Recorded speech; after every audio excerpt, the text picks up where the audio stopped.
ಹೋರಾಟವನ್ನು ಹಮ್ಮಿಕೊಂಡಿರುವಂಥದ್ದು, ಎಲ್ಲಿಂದ ಬಂದಿರುವಂಥದ್ದು, ತಾವು ಈ ಹೋರಾಟ ಎಷ್ಟು ದಿನದಿಂದ ನಡೀತಾ ಇದೆ, ಹಾಗೆಯೇ ನಾಳೆ ಒಂದು ಸಭೆಯಲ್ಲಿ ಏನೊಂದು CM ಕರೆದಿರುವಂತಹ ಸಭೆಯಲ್ಲಿ ಏನೊಂದು ನಿರೀಕ್ಷೆ ಇದೆ ನಮಗೆಲ್ಲ? ನೋಡಿ, ನಾವೆಲ್ಲ ಕೊಪ್ಪಳದಿಂದ ಬಂದಿದ್ದೀವಿ. ಕೊಪ್ಪಳ ಏನು ಕ್ಷೇತ್ರ ಇದೆ, ಆ ಕ್ಷೇತ್ರದ ತಾಲೂಕಿನ ಸುಮಾರು 20 ಗ್ರಾಮಗಳು ಈಗಾಗಲೇ ಬಾಧಿತಗೊಂಡಿದೆ. ಸುಮಾರು 200 ಕಾರ್ಖಾನೆಗಳಿಂದ 200 ಕಾರ್ಖಾನೆಗಳೇ ಒಂದೇ ಕಡೆಗೆ ಅವು ಇರುವುದರಿಂದ ಸಮಸ್ಯೆ ಭಾಳ ಜಟಿಲವಾಗಿದೆ. ಹಾಗಾಗಿ ಆ ಸಮಸ್ಯೆಯನ್ನು ಕಳೆದ 20 ವರ್ಷಗಳಿಂದ ಜನ ಹೇಳ್ತಾನೇ ಇದ್ದಾರೆ. ಈಗ ಅದು ಭಾಳ ಮುನ್ನೆಲೆಗೆ ಬಂದಿರುವಂಥದ್ದು.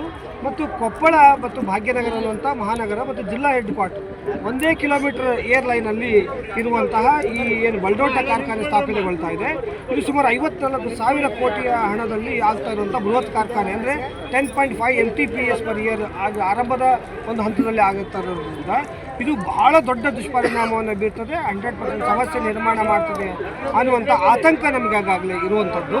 ಈಗಾಗಲೇ ಕೊಪ್ಪಳದ ಸುತ್ತಮುತ್ತ ಎಲ್ಲ ಪ್ರದೇಶ ಕಪ್ಪು ಹೊಗೆ, ಧೂಳು, ವಿಷಾನಿಲದಿಂದ ಆವೃತಗೊಂಡು ಬಹಳಷ್ಟು ಸಮಸ್ಯೆಗಳಾಗ್ತಾ ಇದೆ. ಆ ಏನು ಪ್ರಮುಖ ಬಾಧಿತ ಹಳ್ಳಿಗಳಿದೆ ಅಲ್ಲಿ ಮೋರ್ ದೆನ್ 10% ಕಾಯಿಲೆ ಇರುವಂಥ ಜನ ಇದ್ದಾರೆ. ಯಾವುದೇ ಒಂದು ಆರೋಗ್ಯವಾದ ಸ್ಥಿರವಾದಂತಹ ನಗರ ಗ್ರಾಮೀಣ ಅಂತಂದರೆ 1%ಗಿಂತ ಕಡಿಮೆ ಜನ ಅಲ್ಲಿ ಅನಾರೋಗ್ಯವಂತರು ಇರಬೇಕಾಗುವುದು ಅಂತ. ಆದರೆ ಇದು 10%ಗಿಂತ ಹೆಚ್ಚು ಜನ ಅನಾರೋಗ್ಯ, ಕ್ಯಾನ್ಸರ್ ಅಂತಹ ಕಾಯಿಲೆಗಳು ಕೂಡ ಇರೋದ್ರಿಂದ ಇದು ಬಹಳ ದೊಡ್ಡ ದುಷ್ಪರಿಣಾಮ ಬೀರ್ತಾ ಇದೆ. ಹಾಗಾಗಿ ಇದನ್ನು ತೊಲಗಿಸಲೇಬೇಕು ಅನ್ನುವಂಥದ್ದು ಕೊಪ್ಪಳದಲ್ಲಿ 144 ದಿನಗಳಿಂದ ಅನಿರ್ದಿಷ್ಟವಾದ ಧರಣಿ ನಡೀತಾ ಇದೆ. 2 ಬಾರಿ ಬಂದ್ ಕರೆ ಆಗಿದೆ.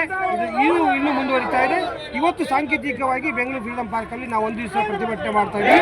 ಈಗ ಕೊಪ್ಪಳದಲ್ಲೂ ಕೂಡ ಪ್ರತಿಭಟನೆ ಇದೇ ರೀತಿಯಾಗಿ ಅಲ್ಲಿ ಮುಂದುವರೆದಿದೆ ಮತ್ತು ಅದು ನಿರಂತರವಾಗಿ ನಡೀತದೆ. ಕಾರ್ಖಾನೆ ಸಂಪೂರ್ಣವಾಗಿ ಬಲ್ಡೋಟ ಬಂದ್ ಆಗುವವರೆಗೂ ಈ ಹೋರಾಟ ಇರ್ತದೆ. ಜೊತೆಗೆ ಏನು 20 ಗ್ರಾಮಗಳಲ್ಲಿ ಆವರಿಸಿಕೊಂಡಿರುವಂಥ ಕಾರ್ಖಾನೆಗಳಿದೆ, ಅಲ್ಲಿ ಪೆಲೆಟ್ ಪ್ಲಾಂಟ್ಗಳಿಗಿದೆ ಮತ್ತು ಸ್ಪಾಂಜ್ ಐರನ್ಗಳಿದೆ, ಫರ್ಟಿಲೈಸರ್ ಕಂಪ್ನಿಗಳಿದೆ. ಆ ಥರದ ಎಲ್ಲ ಕಂಪ್ನಿಗಳು ವಿಷಾನಿಲವನ್ನು ಮೇಲೆ ಆಕಾಶಕ್ಕೆ ಗಾಳಿಯಲ್ಲಿ ಉಗುಳುವುದ್ರ ಜೊತೆಗೆ ಭೂಮಿಯಲ್ಲೂ ಕೂಡ ವಿಷವನ್ನು ಇಂಜೆಕ್ಟ್ ಮಾಡ್ತಾ ಇರುವಂಥ ಕೆಲಸವನ್ನು ಮಾಡ್ತಾ ಇದೆ.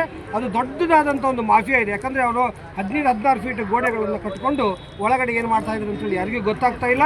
ಅದು ನಮ್ಗೆ ಗೊತ್ತು ಮಾಡಬೇಕು, ಜನರ ಜೀವ ಉಳಿಸ್ಬೇಕು ಅನ್ನೋಂಥದ್ದು ಒಂದು ಹೋರಾಟ. ಆದರೆ ಈಗ ಏನು ಕಾರ್ಖಾನೆಗಳು ಅಗತ್ಯಕ್ಕಿಂತ ಬಹು ದೊಡ್ಡ ಸಂಖ್ಯೆಯ ಭೂಮಿಯನ್ನು ಖರೀದಿಸಿದ್ದಾರೆ, ಆ ಎಲ್ಲ ಭೂಮಿಯನ್ನು ಮರಳಿ ರೈತರಿಗೆ ಕೊಡಬೇಕು ಅನ್ನುವಂಥದ್ದು ನಮ್ಮ ಅತ್ಯಂತ ಪ್ರಮುಖವಾದಂಥ ಹಕ್ಕೊತ್ತಾಯ.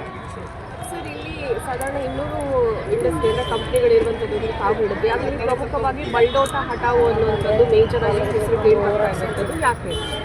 ಈಗ ಬಲ್ಡೋಟ ಕಂಪನಿ ಕೊಪ್ಪಳಕ್ಕೆ ಪಕ್ಕದಲ್ಲೇ ಇರೋದ್ರಿಂದ ಅದು ಸುಮಾರು 54,000 ಕೋಟಿಯ ಈಗಾಗಲೇ 1000 ಎಕರೆ ಭೂಮಿಯನ್ನು ಈಗ ಅದು ತೆಗೆದುಕೊಂಡಿದೆ. ಇನ್ನೂ 1000 ಎಕರೆ ಭೂಮಿಯನ್ನು ಕೇಳ್ತಾ ಇದೆ.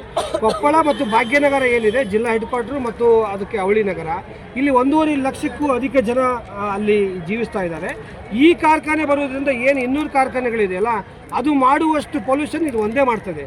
ಹಾಗಾಗಿ ಮೊದಲಿಗೆ ಇದು ತೊಲಗಬೇಕು ಅನ್ನುವಂಥದ್ದು, ಅದ್ರ ಜೊತೆಗೆ ಈಗಾಗಲೇ ಮಾಡಿರುವಂಥ ಅನಾಹುತಗಳನ್ನು ನಿಲ್ಲಿಸಬೇಕನ್ನುವಂಥದ್ದು ಈ ವಿಷಯವಾಗಿ ನಾವು